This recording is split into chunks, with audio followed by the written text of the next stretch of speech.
Hello friends, तो आज मैं आपके लिए लाया एमसीयू के एक और सुपर हीरो हम सुपर विलन भी कह सकते हैं करेवन दी हंटर की स्टोरी। क्योंकि मार्वल कॉमिक्स के मुताबिक ये आगे जाकर स्पाइडरमैन का दुश्मन होने वाला है।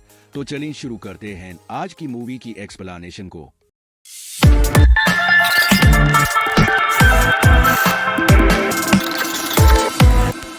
तो मूवी की शुरुआत होती है रोज की एक पर्सनल वैन से, जिसमें बैठे कुछ खतरनाक कैदियों को जेल ले जा रहा था। लेकिन तभी रास्ते में गैस डलवाने के लिए वैन को एक जगह रोका जाता है और साथ में कैदियों को हल्का होने की इजाजत दी जाती है। लेकिन जाते वक्त जब ऑफिसर कैदियों को नंबर वाइज वैन में बिठाता है तो एक कैदी कम होता है और फिर फौरन तलाश शुरू होती है। और फिर वॉशरूम की पिछली तरफ हम मूवी के मेन हीरो करियूनोव को देखते हैं, जिसके बाद उन सभी को जेल में ले जाकर सेल में बंद कर दिया जाता है। अब अगले दिन जब करेवन वर्जिश कर रहा होता है तो कुछ बदमाश कैदी करेवन से पिंगा लेने आते हैं, लेकिन करेवन उन सबको सबक सिखा देता है। जिस पर करेवन को जेल के हेड सिमोन को सामने पेश किया जाता है, जो कि पहले से करेवन को जानता था। वो कहता है कि ये जेल जल्द ही तुझे सीधा कर देगी। जिस पर करेवन जमीन पर शेर का सर रख देता है, जिसके मांस से कारपेट बनाया गया था, और करेवन गुस्से से कहता है कि तुझे शिकार करना जेब नहीं देता, क्योंकि किसी दिन कोई तेरा शिकार कर देगा। जिसको सुनकर सिमोन करेवन पर हमला कर देता है, जिस पर करेवन भी सिमोन समेत इसके सभी को जख्मी कर देता है। और इसके बाद करेवन जेल के सभी पुलिस वालों से बचता हुआ वहां से भाग जाता है। ना तो इस पर पुलिस की किसी गोली का असर हो रहा था और ना ही पुलिस वाले इसे पकड़ पाते हैं। अब करवैन पुलिस जेल से बाहर आ चुका था, जहां पर इसका दोस्त हेलीकॉप्टर में पहले से इसका इंतजार कर रहा था। लेकिन यहाँ पर पता चलता है कि करेवन असली कैदी नहीं था, बल्कि ये एक दूसरी कैदी की जगह आया हुआ था किसी को मारने के लिए। अब यहाँ से कहानी 18 साल पीछे जाती है, जहां हम करेवन और इसके छोटे भाई दीप्तरी को स्कूल में देखते हैं और उनके फादर नक्कोलाई लेने आते हैं और उन्हें लंदन से न्यूयॉर्क ले जाने लगते हैं। रास्ते में नक्कोलाई उन्हें बताता है कि तुम्हारी माँ की मौत हुई हो गई है, क्योंकि काफी वक्त से वो जहनी मरीजा थी और इसने खुद को ही खत्म कर लिया। जिसको सुनकर करेवन अपने बाप को ही इसका जिम्मेदार मानते हैं, क्योंकि अगर नक्कोलाई ने अपने कारोबार से ज्यादा अपने खानदान को वक्त दिया होता तो आज इनकी मौत इनके साथ होती। हालांकि नक्कोलाई इसे खुदा की मर्जी ही करार देता है और साथ में ये भी कहता है कि आज मैं तुम दोनों को शिकार और ले जाएगा। इसके बाद हम कुल्ली किस्पो नाम की एक लड़की को देखते हैं, जिसको इनकी नानी 3 कार्ड के साथ एक बोतल देती है, जिसमें एक जादुई नुस्खा था जिससे किसी के भी जख्म भर सकते थे। और ये नुस्खा नस्ल दर नस्ल चल रहा था, जो कि अब कुल्ली किस्पो के पास आ चुका था। उधर हम नकोलाई को देखते हैं, जिसे शेर का शिकार ना मिलने पर वो एक हिरन को मार देता है, क्योंकि नकोलाई एक शिकारी था और इसका यही प्रोफेशनल था। अब आज रात यही जंगल में टेंट लगाते हैं और यही पर दीप्तरी अपने भाई को मेमकुर्री करके दिखाता है, यानी दीप्तरी के पास किसी की भी आवाज को कॉपी करने की सलाहियत थी। अब अगली सुबह होते ही ये फिर से शिकार पर निकल पड़ते हैं और वहीं राइनो नाम का एक आदमी नकोलाई से मिलने आता है और इसके साथ इसके कारोबार में पार्टनर बनने की ख्वाहिश जाहिर करता है।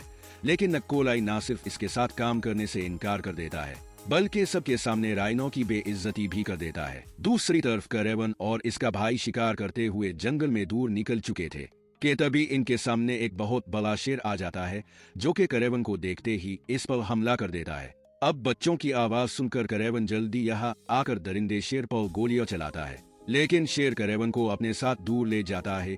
मगर शेर दूर ले जाकर करेवन को मारता नहीं, बल्कि वहां से चला जाता है। अब वहीं जंगल में कुल्ली पिस्सू भी अपनी फैमिली के साथ आई हुई थी और जब ये करेवन को जख्मी हालत में देखती है तो वो वही नुस्खा इसे पिला देती है।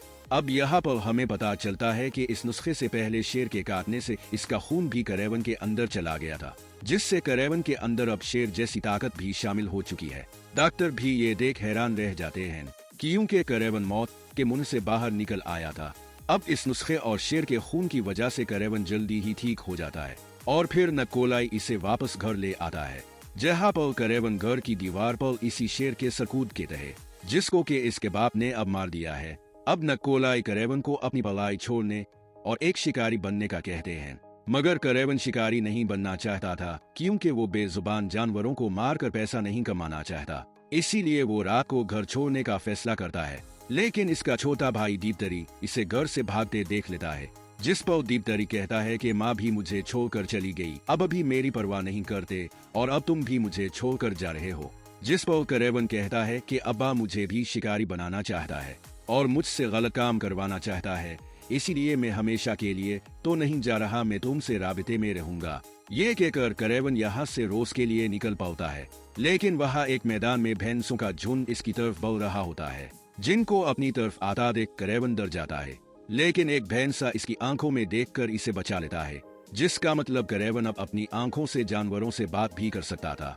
इसी तरह करेवन भैंसों से बचकर जंगल में अपने इस घर में जाता है, जहाँ पर वो बचपन में अपनी माँ के साथ आया करता था। अब रात को करेवन को जब भूख लगती है तो ये जंगल में शिकार करने निकल जाता है, जहाँ पर हमें करेवन की सुपर पावर्स देखने को मिलती है। और अब कहानी यहाँ से मौजूदा वक्त में आती है, जहाँ करेवन जेल से भागकर इसी घर में आ चुका था।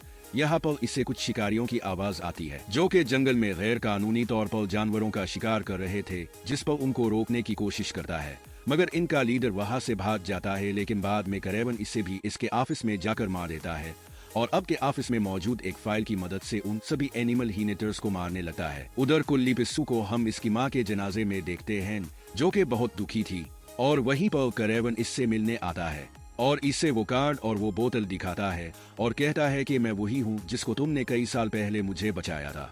अब यहाँ पर करेवन के पास हंटर्स की लिस्ट आ चुकी थी, इसीलिए कुल्ली पिस्सू भी इसके साथ मिल जाती है।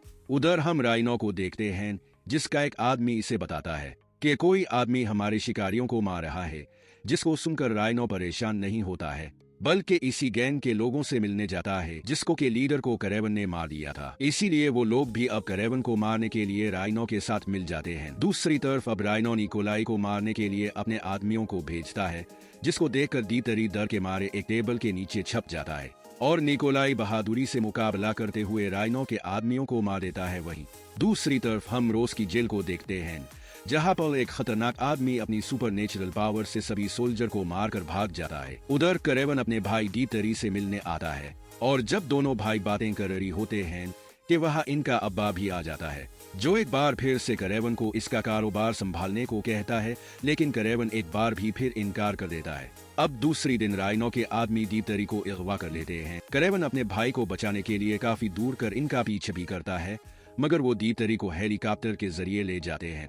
करेवन मदद के लिए कुल्ली पिस्सू के पास जाता है। उन गुंडों में एक तरकश आदमी भी था, जिसकी खोज में कुल्ली पिस्सू लग जाती है, और दूसरी तरफ राइनो दीपतरी की जान के बदले निकोलाई से $30 मिलियन मांगता है। लेकिन निकोलाई किसी भी तरह अजकना नहीं चाहता था, इसीलिए वो पैसा देने से साफ इनकार कर देता है। इसीलिए गुस्से में करेवन खुद ही अपने भाई को बचाने निकल पड़ता है। दूसरी तरफ कुल्ली पिस्सू ने इस तरकश आदमी की लोकेशन पता कर ली थी, इसीलिए अब करेवन राइनो के इस अड्डे पर हमला कर देता है और इस तरकश आदमी से दफ्तरी के बारे में पूछता है, जिस पर वो आदमी बताता है कि वो राइनो के पास है। दूसरी तरफ राइनो दफ्तरी को गुमराह करने लगता है और कहता है कि वो इसके साथ शामिल हो जाए। वैसे भी तुम्हारा बाप को तुम्हारी कोई परवाह नहीं, क्योंकि तुम इसके सौतेले जो बेटे हो, और मैं तुम्हें अपनी पावर्स भी दे सकता हूँ। दूसरी ओर करेवन राइनो का पता मालूम करने के बाद जंग की तैयारी शुरू कर देता है, जहां इसकी लाइब्रेरी में तरह तरह के हथियार देखने को मिलते हैं। दूसरी तरफ राइनो भी अपने आदमियों के साथ करेवन को मारने आ गया था, क्योंकि निकोलाई ने लोकेशन बता दी थी। अब यहाँ पर करेवन राइनो के आदमियों का शिकार करता है और इसके काफी आदमियों को मौत के घाट उतार देता है। राइनो ये देखकर भागने लगता है, लेकिन रास्ते में भैंसों का वही आयुन इसकी गालियों की तरफ आ रहा होता है, जिसके बाद राइनो अब अपने मासेंटर वाले रूप में आ जाता है, जहां अब करेवन और राइनो के बीच एक खूंखार मतभेद शुरू हो जाती है। इसी बीच करेवन इसके पेट पर चाकू से वार करता है, जिससे राइनो कमजोर पड़ जाता है, और फिर करेवन भैंसों के झुंड को इसके ऊपर छोड़ देता है, जिससे राइनो वहीं मारा जाता है। अब आखिर में करेवन अपने बाप के पास जाता है, क्योंकि इसी ने अपने सौतेले बेटे को जानबूझकर राइनो के हवाले किया था, ताकि निकोलाई करेवन की मदद से राइनो को मार सके और इस पूरे माफिया पर अपनी हुकूमत जिम सके। अब ये सारी बातें जाने के बाद करेवन अपने बाप को भी मार देता है, और इसी के साथ ये मूवी यहीं पर खत्म हो जाती है।